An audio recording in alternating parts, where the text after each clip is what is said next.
Next up is your light. Now there are so many different brands. The lighting industry has blown up. You can get so many different lights from so many different brands. Most of them do a really great job. I recommend that you get a flash that also doubles as a video light. A lot of them today have that capability. So for me personally, I use the Godox AD300 Pro.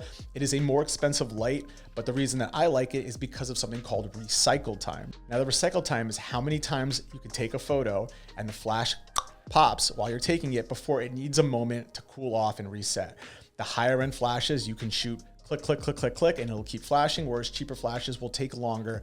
And when it comes to food and cocktail photography, which is very fast paced, especially when it comes to a bartender pouring a drink, shaking a cocktail, maybe sauce being poured on a food, you want to get as many shots as possible off before that motion is done. So having a flash that has the ability to keep up with your recycle time or a high shooting rate is valuable to me. That is where I would want to spend my money. The Godox AD300 Pro is what I use. You don't have to use that, but you can get things that are similar to that. What I also recommend is whatever light you get, you go with a Bowens mount. Now, what is a Bowens mount? A Bowens mount is just a very common way to connect accessories to your flash.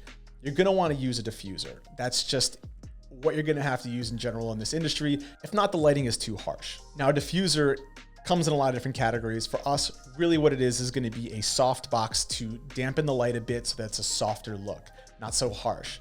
And that's going to be great to use on food. It's going to be great to use on cocktails. It's going to be great to use on your staff portraits.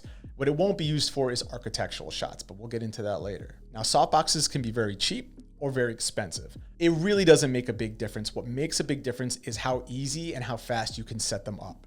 Today, most softboxes have a quick setup option. They basically open like an umbrella, or you click all the pins into place, and then when you're done, you press a button and it all collapses down. What matters is that you get something like this and not one where you have to individually put all the pins in to open up the umbrella. Now, you also have to remember size is a factor here. Now, if you're going to be shooting with like 10 influencers or 10 models on set, you're going to want a larger softbox. If you're going to be shooting just a cocktail or food, you're going to want smaller softboxes. So it's better to get something in the middle, right? Maybe like 26 inches.